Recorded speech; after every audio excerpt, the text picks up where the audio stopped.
Domitian, born in AD 51 as Titus Flavius Domitianus and ruling as the Roman Emperor from AD 81 until 96 when he was assassinated, marking the end of the Flavian dynasty. His tenure is notable for its authoritarian nature. He styled himself as the new Augustus, aiming to restore Rome's grandeur. He focused on law and order and significantly enhanced the empire's infrastructure, gaining popularity among the military and general populace for his hands-on administrative approach and major construction projects.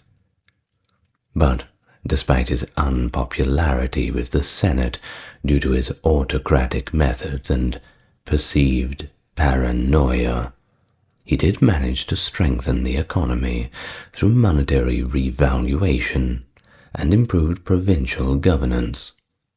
And thus his reign, although marked by stability and prosperity, was also one riddled with conspiracies, leading to his untimely end at the hands of his own court officials. Hello and welcome.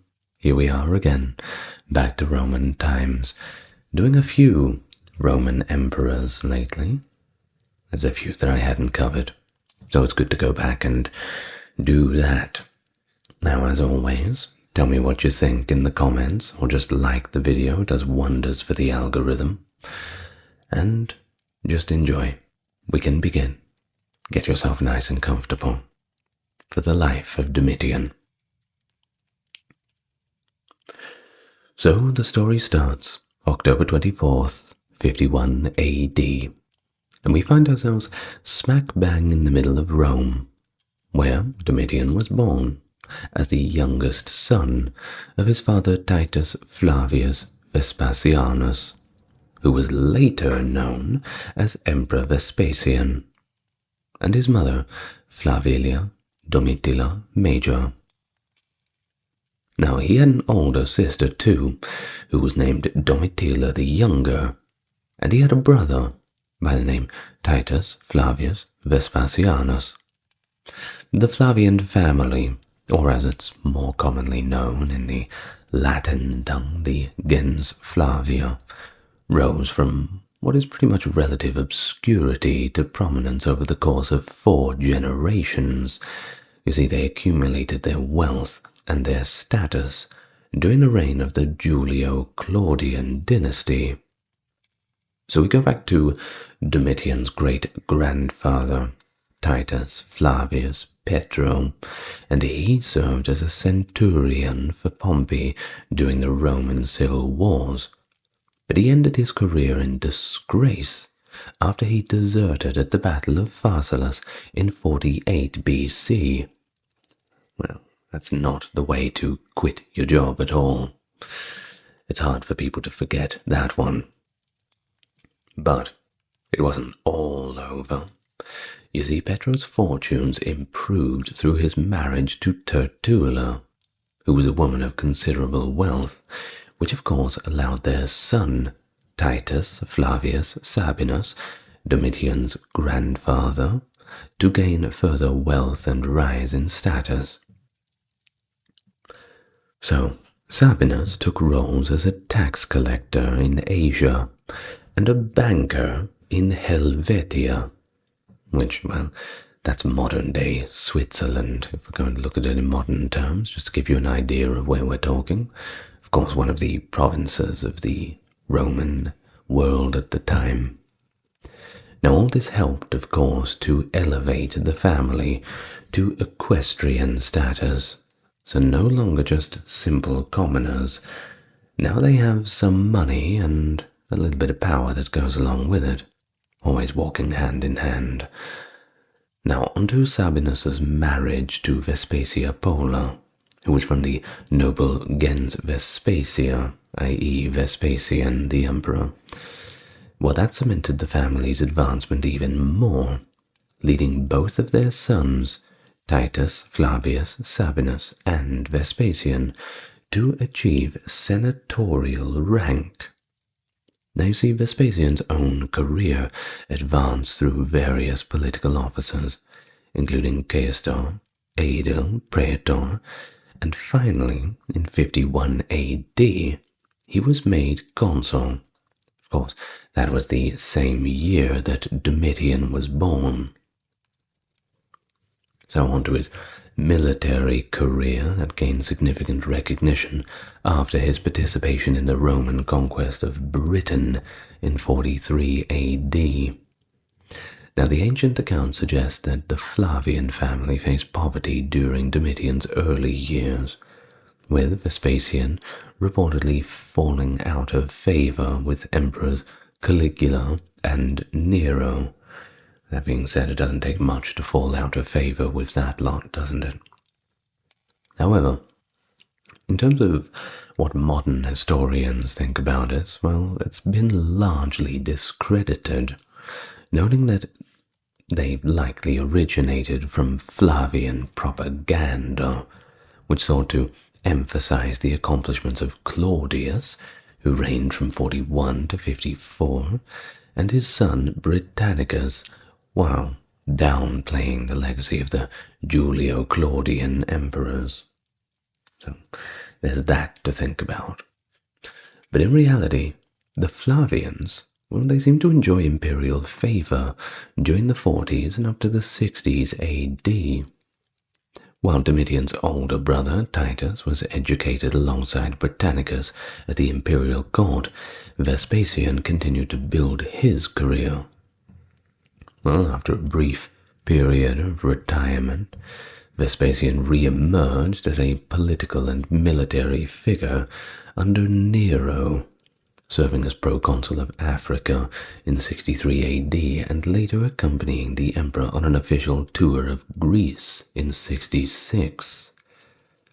Well, when a revolt broke out in Judea that same year, sparking the First Jewish-Roman War, Vespasian was appointed commander of Roman forces in the region, with his son Titus commanding a legion. This whole situation is very complicated with the Jewish-Roman wars. I've got about a 3-hour video, I think, explaining all of it. We're not going to go into too much detail with it now. We'll just pass over it briefly as it's all relevant. Now, among the 3 emperors of the Flavian dynasty, Domitian's reign would ultimately be the longest, though his early life and career were largely overshadowed by his elder brother Titus. You see, while Titus gained military fame during the First Jewish-Roman War, Domitian was given honors but no significant responsibilities following their father Vespasian's rise to the throne in 69 AD following the Year of the Four Emperors. You see, at just 16 years old, Domitian had already lost both his mother and his sister, while his father and brother were away leading the Roman forces in Germania and Judea respectively. Of course, this left poor old Domitian to spend most of his youth without close family around him. And that, no doubt, has an effect on a boy, don't you think? Well, during these Jewish-Roman conflicts, Domitian was likely under the guardianship of his uncle, being Titus Flavius Sabinus II, who was the city prefect of Rome, though it may have been under the guardianship of Marcus Cocceius Nerva, who was also a close ally of the family, who would later succeed Domitian as emperor. Of course, we'll wheel back to him at the end of the video, so don't worry, we'll hear his name again. Now, Domitian received a typical aristocratic education. He studied rhetoric, literature, Greek, all that sort of thing. Now, Suetonius, in the Lives of the 12 Caesars, paints him as an intellectually sharp youth who could readily quote poets like Homer and Virgil. Of course, Homer is the one who had wrote the Odyssey and the Iliad, being among his most famous works, and Virgil writing the Aeneid, which I'm sure you've all read. Well, he also wrote early works on law and poetry, this being Domitian, showing this inclination towards intellectual pursuits. But you see, unlike Titus, Domitian didn't receive courtly education, and while there's no solid evidence of formal military training, Suetonius does mention that Domitian had considerable skill in archery. Now, Suetonius, in terms of his accounts, provides an extensive description of Domitian's appearance, noting his tall stature and handsome features in his youth, though he also highlights Domitian's later physical decline, which is unfortunate. He described Domitian as having a dignified look, large but weak eyes, and cramped toes. Over time, he suffered from baldness, a protruding stomach, and thin legs weakened by illness. Domitian was reportedly very self-conscious about his baldness, which he covered with wigs, and according to Suetonius, he even wrote a book on hair care, which is ironic for a bald guy. Now, the accounts of Domitian's personality, well, they're a little bit more mixed. Suetonius and other ancient sources alternatively depict him as cruel, lethargic, or as an intelligent and refined ruler. Now, it's kind of difficult with these contradictory portrayals, makes it quite hard to understand Domitian's character. Perhaps we have to stand somewhere in the middle. But there is a consistent pattern that suggests that he was less charismatic than his father and brother. He also was said to be prone to distrust, had a peculiar sense of humor, and often communicated in cryptic ways. His isolation had grown as he aged, possibly as a result of losing most of his immediate family to war or illness by the time he was only 18. Once again, has an effect on a boy. The political upheavals of the 60s, too, including the civil war that led to his family's rise to power, also deeply shaped his world view and personality, contributing to his increasingly solitary nature as emperor. Of course, among the notable events of the time, the late 60s, was the death of Nero, June the 9th, 68 AD, which ended the Julio-Claudian dynasty. Well, I suppose Nero ended it himself. Now you see, there were 4 Roman generals, being Galba, Otho, Vitellius, and Vespasian, and they fought for the control of the empire after the death of Nero. No doubt you can imagine how that went. Chaos. Death all over the place. Well, Nero's death reached Vespasian as he prepared to besiege Jerusalem. The Senate also named Galba governor of Hispania Tarraconensis, which is modern-day northern Spain. I think it's kind of Andalusia. Now, they named him emperor. Instead of continuing his campaign, however, Vespasian sent his son Titus to greet the new ruler and await for further instructions. Before reaching Italy, however, Titus learned that Galba had been assassinated and replaced by Lusitania's Otho. Vitellius and his Germanian forces advanced to Rome to overthrow Otho. Titus returned to his father in Judea to avoid capture and keep his head down until things calmed down a little bit. One can hardly blame him. Well, Otho and Vitellius realized Vespasian and his forces were a threat. You see, Vespasian controlled Egypt, and if you know anything about Egypt in Roman times, you know if you control Egypt, you control the grain. the breadbasket of the empire. Well, he was also stationed there with 80,000 men, including 4 legions. Or rather, he was stationed in Judea, but having quite a control over the African and Near Eastern provinces with these 4 legions. Now you see, his brother Titus Flavius Sabinus II was Rome city prefect and garrison commander, making the Flavians a growing power. You see, while Galba and Otho ruled, Vespasian did nothing, despite rising tensions. After Vitellius defeated Otho at the First Battle of Bedriacum, Judea and Egypt's legions declared Vespasian emperor on July 1st, 69 AD. Gaius Licinius Mucianus, the governor of Syria, joined up with Vespasian to go out and fight Vitellius. Mucianus led Judean and Syrian troops to Rome, while Vespasian went to Alexandria and left Titus to quell the Jewish uprising.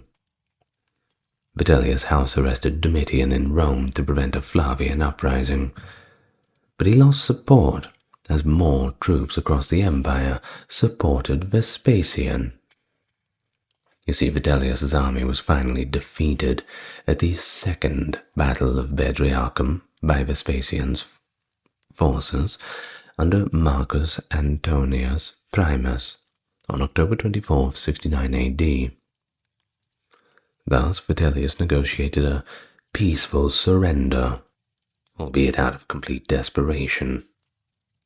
The Titus Flavius Sabinus II agreement required Vitellius to resign voluntarily, and thus Vitellius's Praetorian Guard opposed abdication as dishonorable.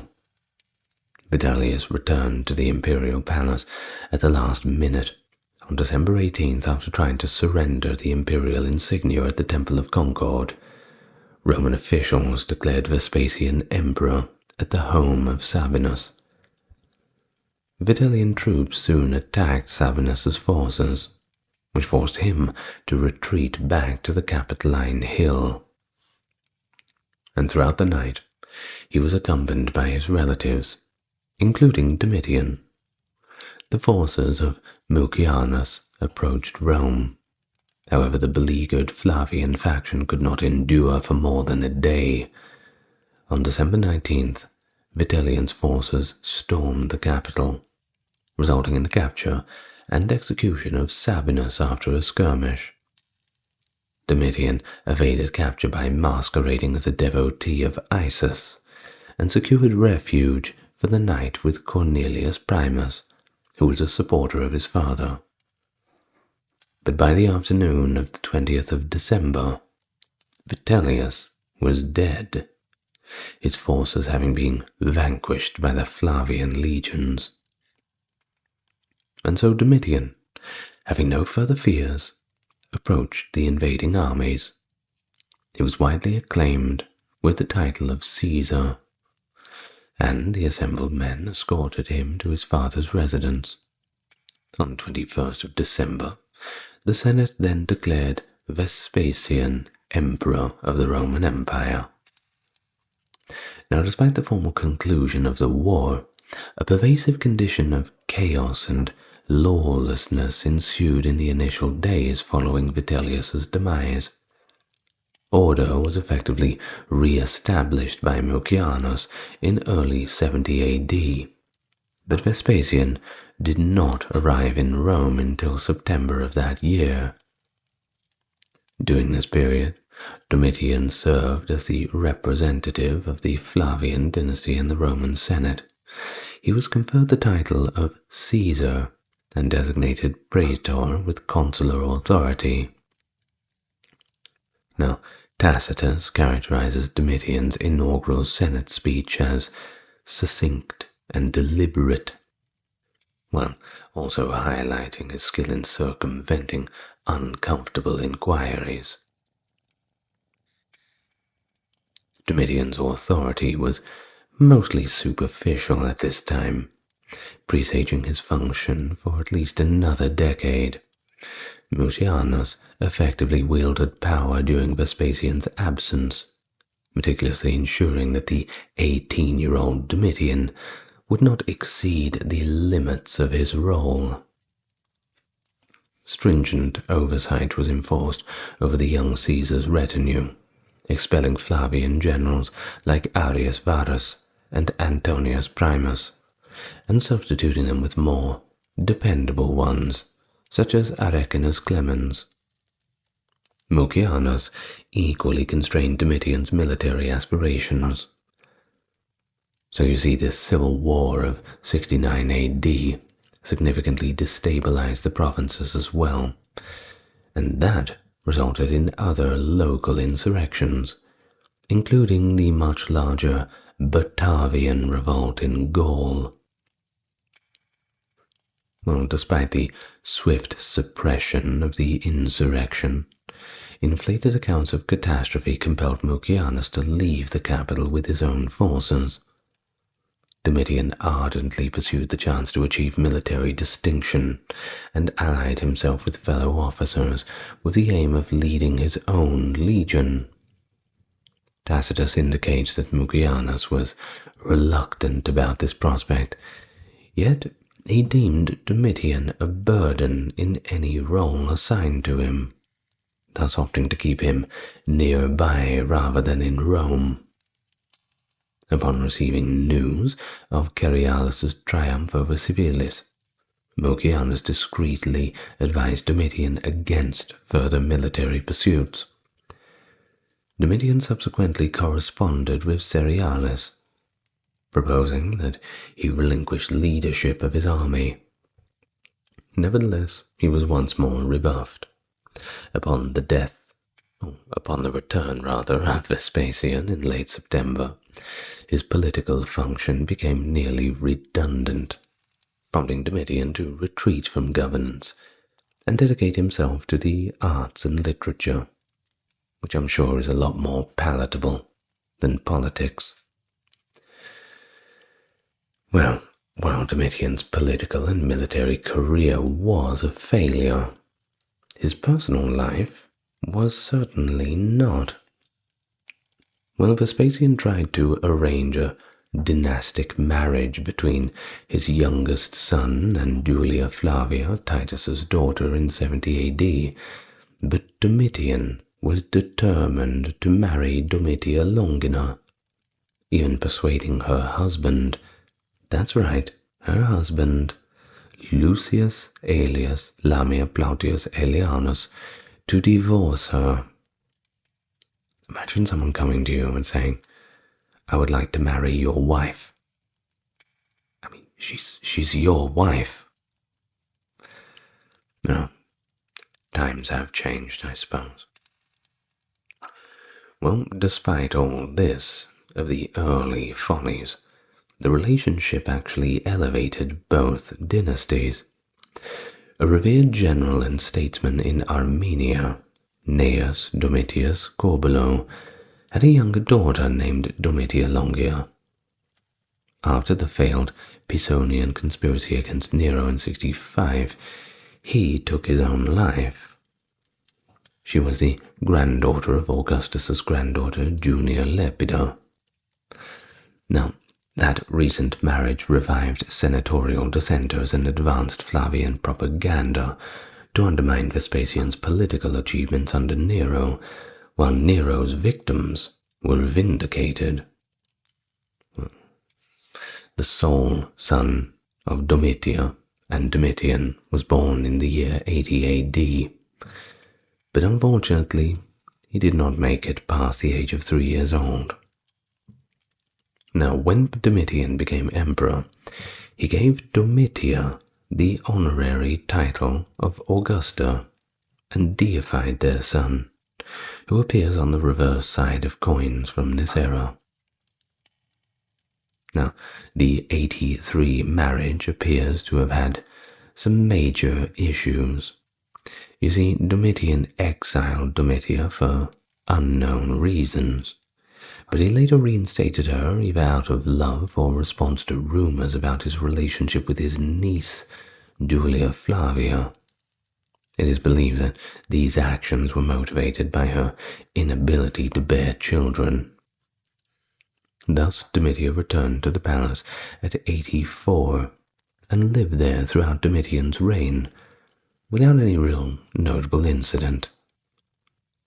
Her empressship and influence in Domitian's administration are more or less undocumented, suggesting that it was either limited or just covered up somehow. Now, Suetonius says that she accompanied the emperor to the amphitheater, while Josephus also praises her many benefits. But that's pretty much all we really have. We do know that Domitian did not remarry and may have had more children. Well, there was also quite a few accusations of infidelity and divorce around the time after 84, but it does seem, at least from Suetonius, that this marriage was generally a happy one in its later years. Well, either way, before officially becoming emperor, Domitian's role in the Flavian administration was mostly a ceremonial one. Lazy Titus had triumphed in Judea back in June of 71, and you see tens or perhaps hundreds of thousands of Jews died in this insurrection.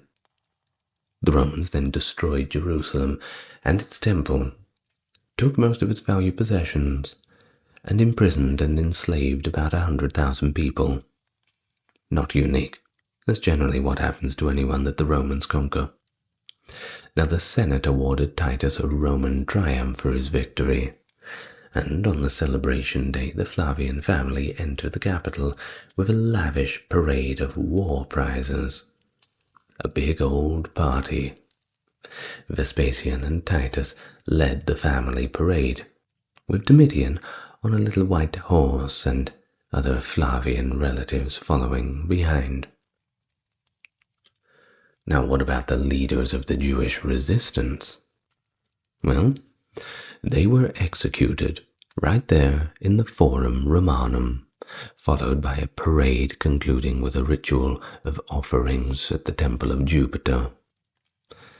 Now, the Arch of Titus, that triumphal arch, was constructed at the southeast entrance of the Forum to commemorate the victorious conclusion of the war. The return of Titus further emphasized the relative insignificance of Domitian, both in military and political context. Now, Titus, as the eldest and most seasoned of Vespasian's sons, shared tribunician authority with his father, held 7 consulships, obtained the censorship, and commanded the Praetorian Guard. These privileges unequivocally indicated his status as the designated heir to the empire. As the second son, Domitian possessed honorary titles, including the aforementioned Caesar, but also the Princeps Juventutis, along with several priestly roles such as Augur, Pontifex, Frater, Magister Frater Alvalium, and a few other. However, he had no post within the actual imperium. He also had 6 consulships during the rule of Vespasian, but only one of these in 73 was a regular consulship. The last 5 were subordinate suffect consulships, which he occupied in 71, 5, 6, 7, and 79, typically substituting for his father or brother in mid-January. Now, although ceremonial, these positions gave Domitian valuable Senate experience and may have influenced his later skepticism. Now, non-Flavian dynasty members were mostly barred from public office under Vespasian and Titus. Mucianus disappeared around this time from history, and likely he died somewhere out in the middle of nowhere between 75 and 77.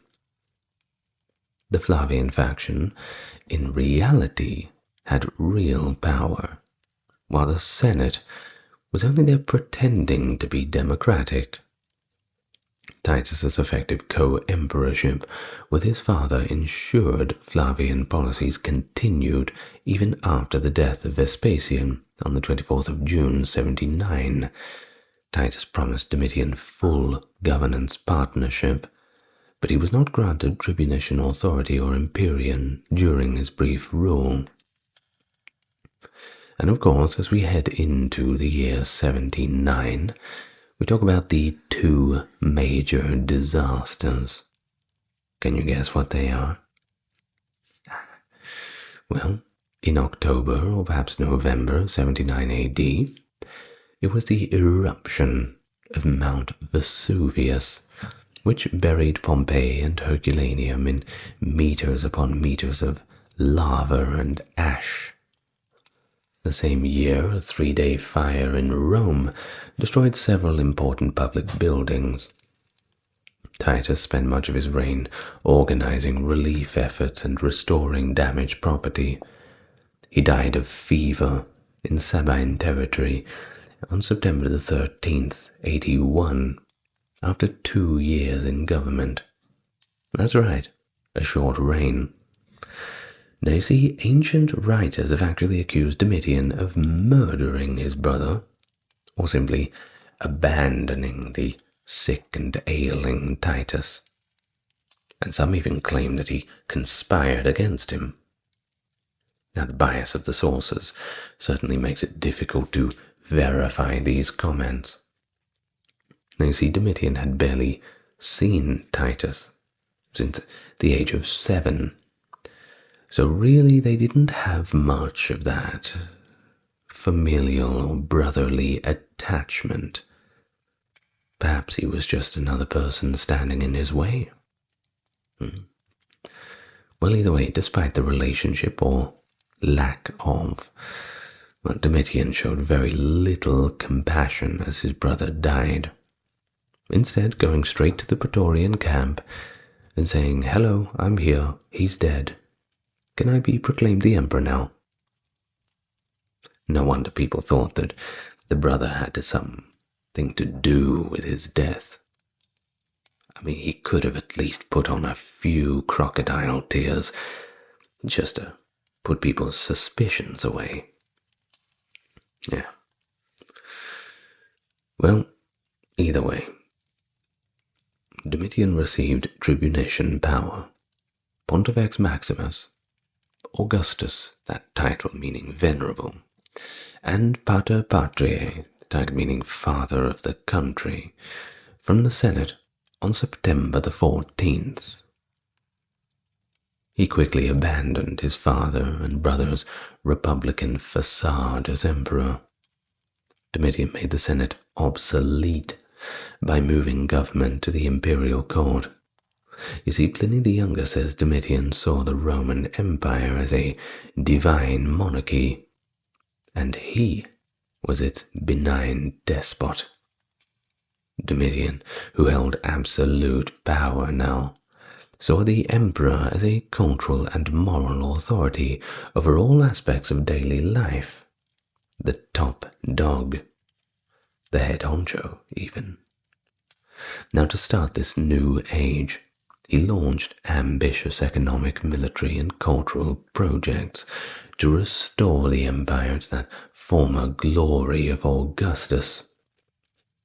Notwithstanding all these ambitious plans, Domitian was absolutely resolute in his commitment to manage the empire diligently and meticulously. He engaged directly in all sectors of the administration.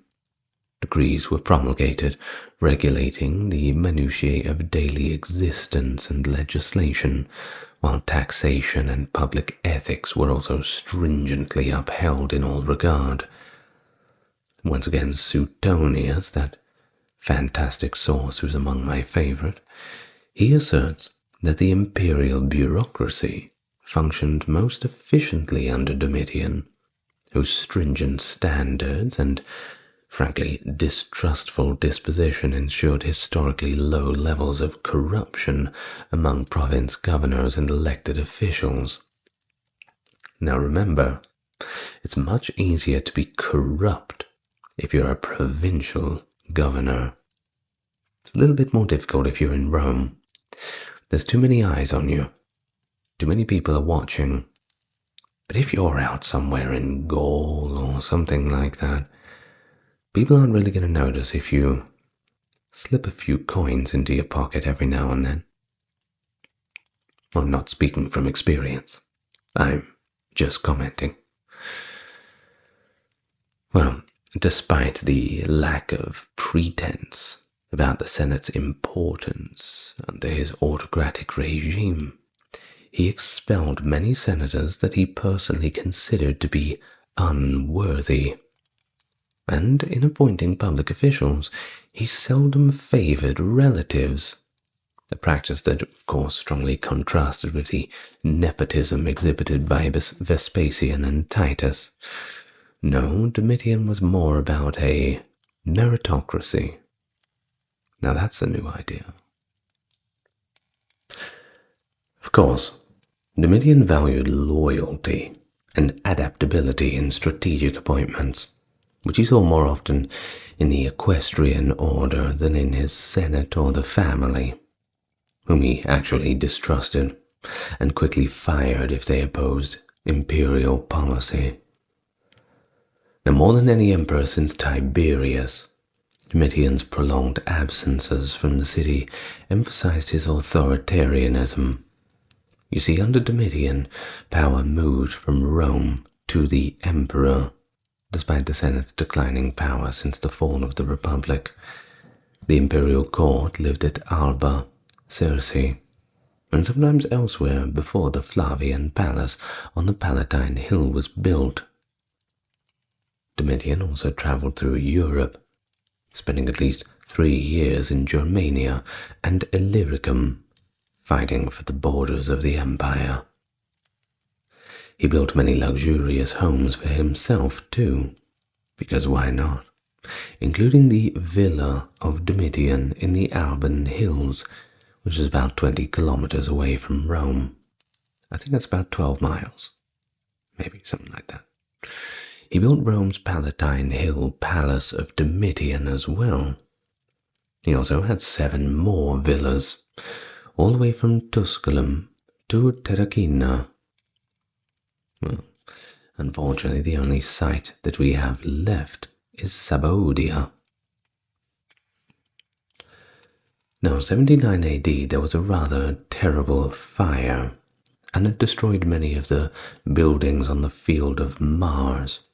The Stadium of Domitian was inaugurated in 86 AD as a gift to Rome's citizen as part of an imperial construction initiative, and it was Rome's first permanent athletics venue, and is now the Piazza Navona.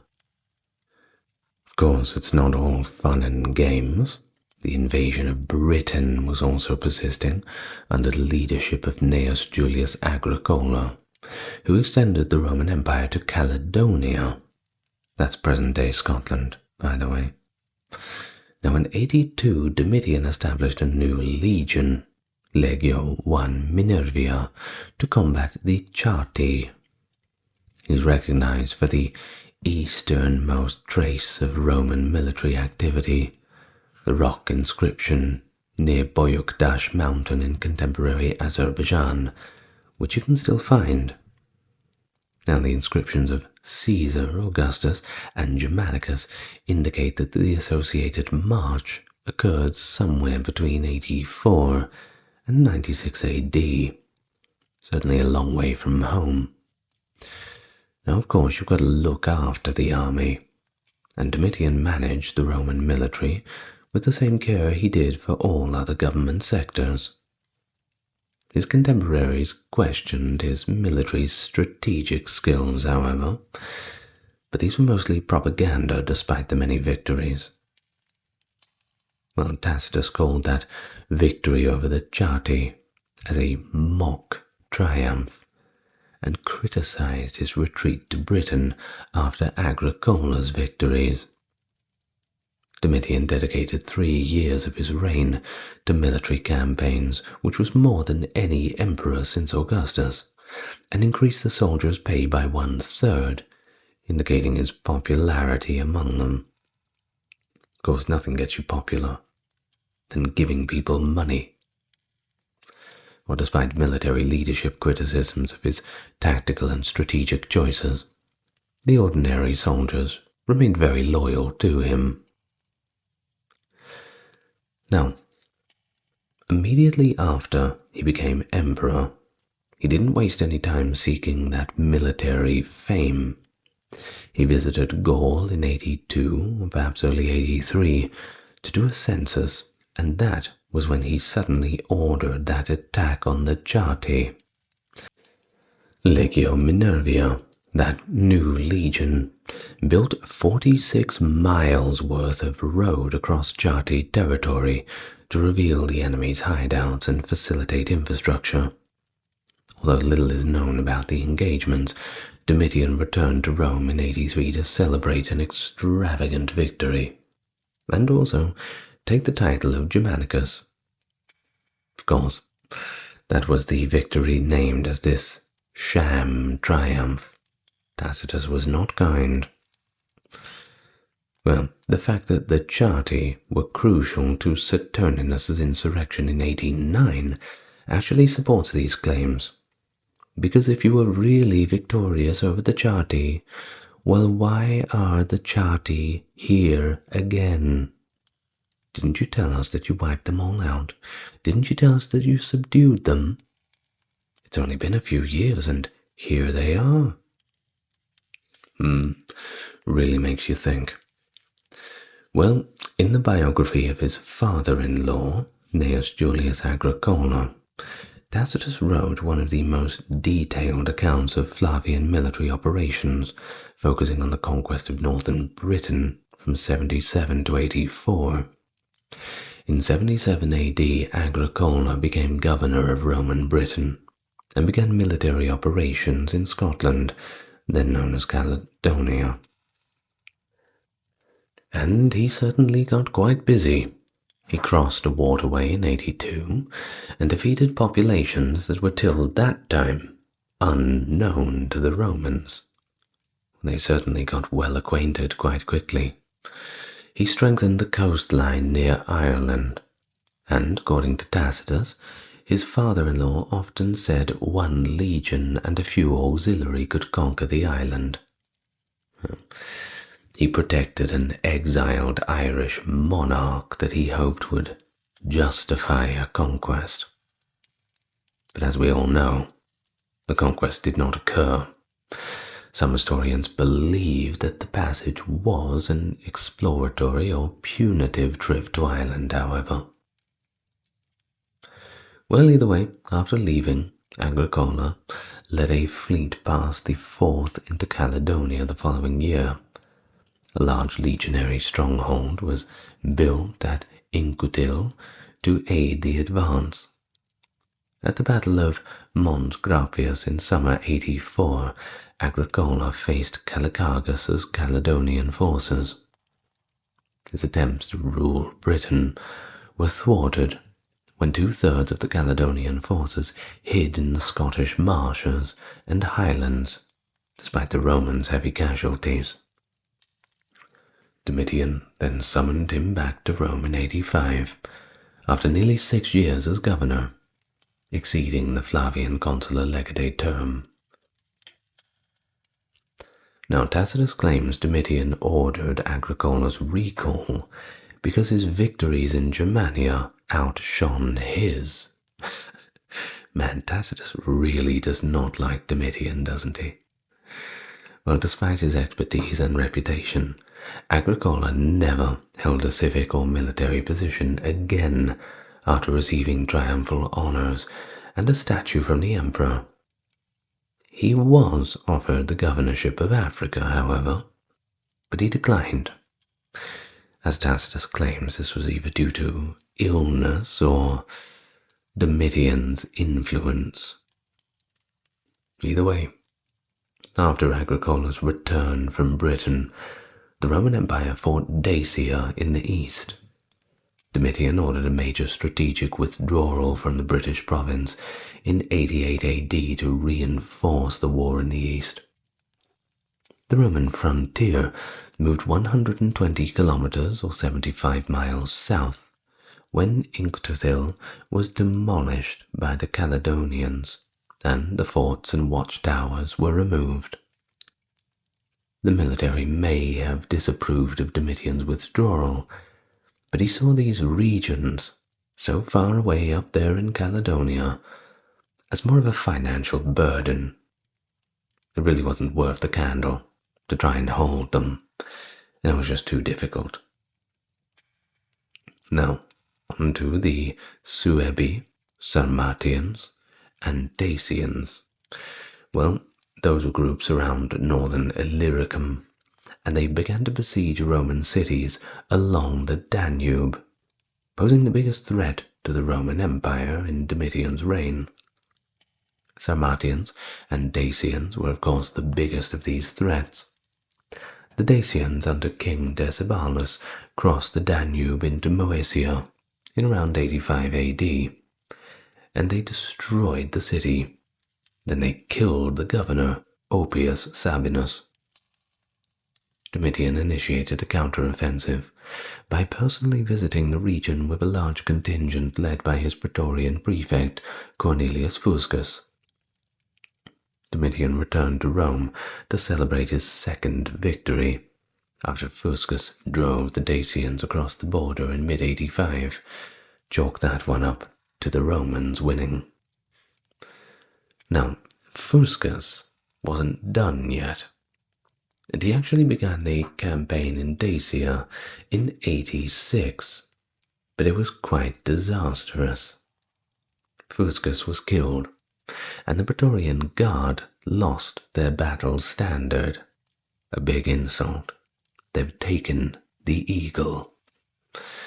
Now, you see, losing this battle standard, or aquila, was a massive insult to Roman pride. Domitian returned to Moesia in the August of 86. He divided the province into Lower and Upper Moesia, and moved 3 legions to the Danube. The Romans invaded Dacia again in 87 under Titius Julianus and defeated Decebalus in late 88, in the same place as Fuscus fell. In 89, German border issues prevented an attack on Sarmigetusa, the Dacian capital. To avoid a war on 2 fronts, Domitian agreed to a peace agreement with Decebalus, allowing Roman forces to freely cross Dacian territory, and paying him 8 million sesterces annually. I think the latter part was probably the more important part of the deal. But of course, not everybody was happy with it. In fact, some of them had a frothing at the mouth rage at this deal, as it wasn't a very good deal at all. So, they disagreed with the Romans, and they thought that it was a disgrace. Either way, Dacia remained a tranquil client state throughout Domitian's reign. But Decebalus strengthened his fortifications. Where did he get the money to do this? Well, the Romans gave it to him. 8 million sesterces goes a long way. Domitian likely sought a new Dacian conflict and added 2 Syrian cavalry units and at least 5 Pannonian cohorts to Upper Moesia. Trajan followed Domitian's lead and added 2 units to Upper Moesia's auxiliary forces, using them for his Dacian campaigns. And thus, the Romans did end up defeating Decebalus in 106. It took a while, but they got there. The Roman army suffered heavy losses, however, but Trajan did take Sarmizegetusa, and the Dacian gold and silver mines, So the capital and the resources now firmly in Roman hands. Some things are worth the wait. Now, on to matters not pertaining to war. We talk about Domitian's religious policy. It included laws and public morality. But you see, the construction projects around religion were the most visible. And in 85 he became a permanent censor, overseeing Roman morality and conduct. Once again, he took this job very seriously. He reinstated the Lex Iulia de Adulteris Coensendis, which punished adultery with exile. He removed a divorced equestrian who reconciled with his wife from the jury and a senate ex-quaestor for dancing and performing. Domitian also cracked down on castration and banned eunuchs. I think we can all get behind that one. Now, others enacted similar restrictions, of course, but Domitian seems to have been the first. He also revived the imperial cult, which under Vespasian had declined. His first act of emperor was actually to deify his brother Titus. His young son and niece Julia Flavia were also deified after their deaths. Now Suetonius and Cassius Dio claim that Domitian became Dominus et Deus, Lord and God. Well, that's a hell of a title. But he rejected the title of Dominus during his reign, and some historians believe that sycophants used it to gain his favor due to the lack of official paperwork or coinage. He also built a dynastic tomb near Vespasian's former Quirinal home and completed the temple of Vespasian and Titus to honor his father and brother, along with the Templum Divorum, Fortuna Redux, and Arch of Titus to commemorate the Flavian military victories. Domitian harshly punished public officials who took bribes, dismissing jurors and annulling legislations with conflict of interest.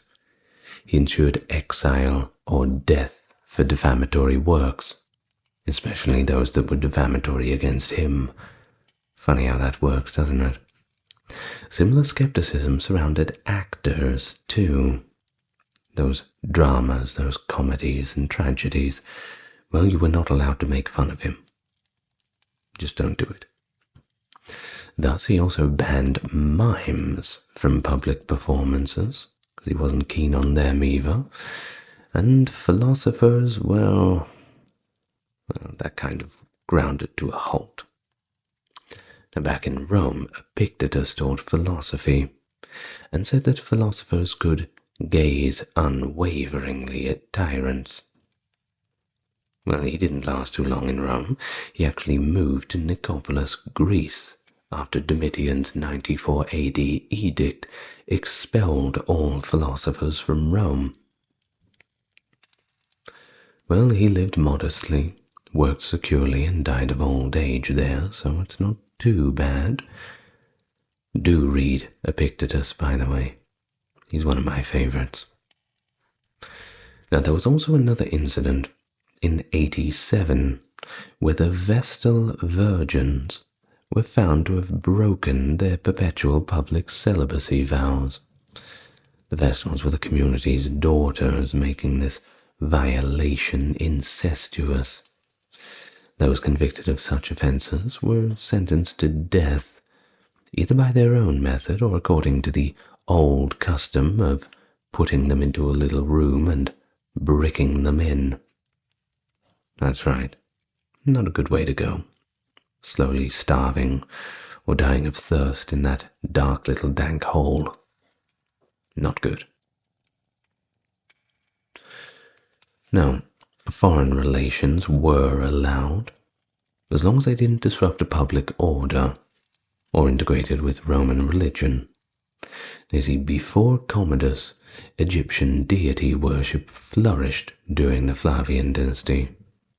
Serapis and Isis, associated with Jupiter and Minerva, were especially revered. Jewish and Christian persecution during Domitian's later rule is reported by Eusebius in the 4th century.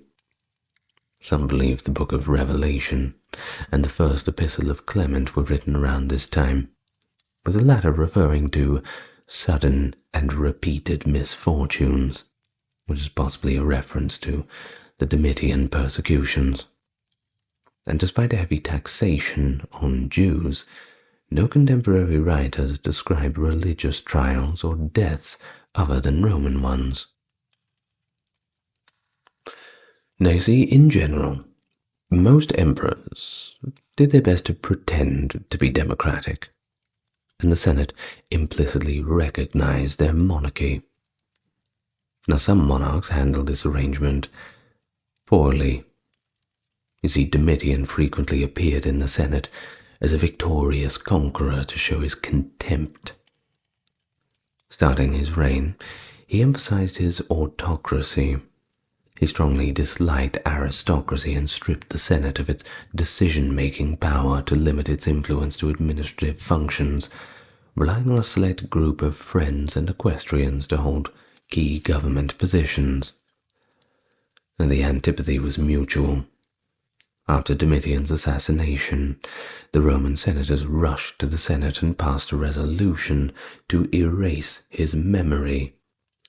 Senatorial historians portrayed Domitian as a tyrant during the Nervan-Antonine dynasty.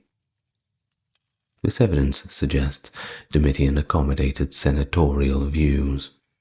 His surprise allowed many provincials and potential enemies to become consuls and inaugurate the official calendar. His father and brother had centralized consular authority mostly within the Flavian family, and this reconciliation with divisive Senate factions comes to be quite questionable. You see, Domitian may have tried to sully these senators' reputations by appointing potential opponents as consuls, but after showing bad behavior, they were tried, exiled, or executed, and their property seized. According to Tacitus and Suetonius, persecutions increased toward the end of Domitian's reign, peaking around 93, or slightly after Saturninus's failed insurrection in 89. At least 20 opponents were executed, including Domitia Longina's ex-husband, Lucius Aelius Plautius, and Domitian's relatives, Titus Flavius Sabinus, Clemens, and Arecinus Clemens. Flavius Clemens, Domitian's cousin, named his 2 young children Vespasian and Domitian as his successors. Several of these men were actually executed in 83 or 85, disproving Tacitus's reign of terror during Domitian's final years. Now Suetonius reports that some were convicted of corruption or treason, while others were up on lesser charges. Domitian basically rationalized all of these through suspicions. Well, he was killed September 18th, 96. Rest in peace, Domitian, in a conspiracy orchestrated by his court officials. Suetonius offers a comprehensive account of the scheme of the assassination, asserting that Parthenius, Domitian's chamberlain, was the principal architect of the conspiracy, and it's also suggested that Parthenius's probable apprehension regarding Domitian's recent execution of Nero's former secretary, Epaphroditus, might have served as a potential reason, the final straw, perhaps. Well, the act was executed by a freedman of Parthenius named Maximus and a steward of Domitian's niece, Flavia Domitilla, named Stephanus. Suetonius reports that several omens predicted Domitian's demise. In fact, the Germanic seer, one named Larginus Proculus, foretold the date of Domitian's demise, and for doing this, he was subsequently condemned to death by him. I suppose he didn't want to know.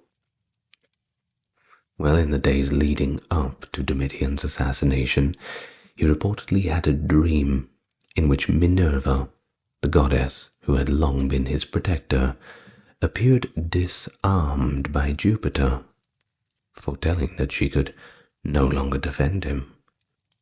Domitian was deeply affected by this omen and became increasingly anxious, particularly around midday, which he believed to be the time of his prophesied death. On the day of the assassination, he repeatedly asked a servant for the time. The servant, involved in the conspiracy, lied, and he told the emperor it was already late afternoon, which apparently made Domitian relax a little bit.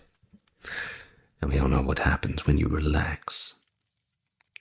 He sat at his desk, signing documents, and Stephanus, a servant who had been feigning an arm injury, suddenly attacked him.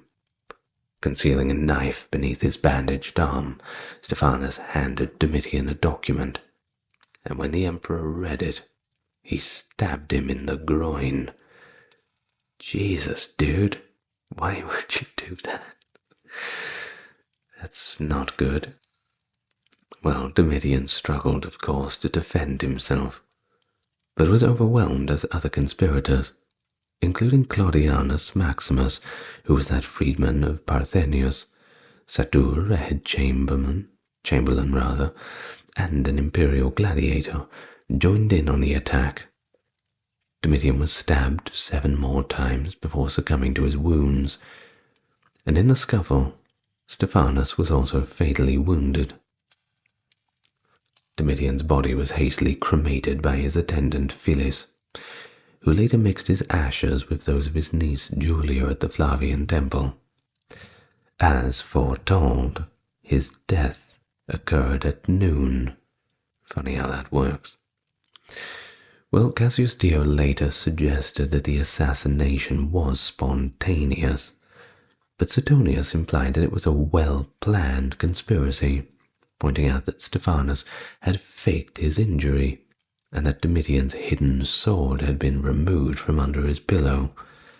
Some, including Dio, implicated Domitia Longina, Domitian's wife, though her loyalty to him cast doubt on this theory. The role of the Praetorian Guard, those notorious assassinators, remains uncertain, although it is believed that Titus Petronius Secundus, one of their commanders, was indeed aware of the plot. Immediately after the assassination, the Senate declared Marcus Cocceius Nerva as the new emperor. And with that, away goes Domitian, into the dustbin of history, like all the rest. Well, with that, we end our video, and I'm going to thank my top tier supporters: Dark, Kerry, Kimberly, Ember, Ben, Britt, Charles, Erin, James, Jeffrey, Melissa, Scott, Star Factory, Wendy, Jaden, Sherry, Jessica, Christine, Sally, Katiana, Christine, Fizabo, Legitimus, Maverick, and Susan. Thank you very much. And I will see you in the next exciting video. Lots of love to you all. Good night.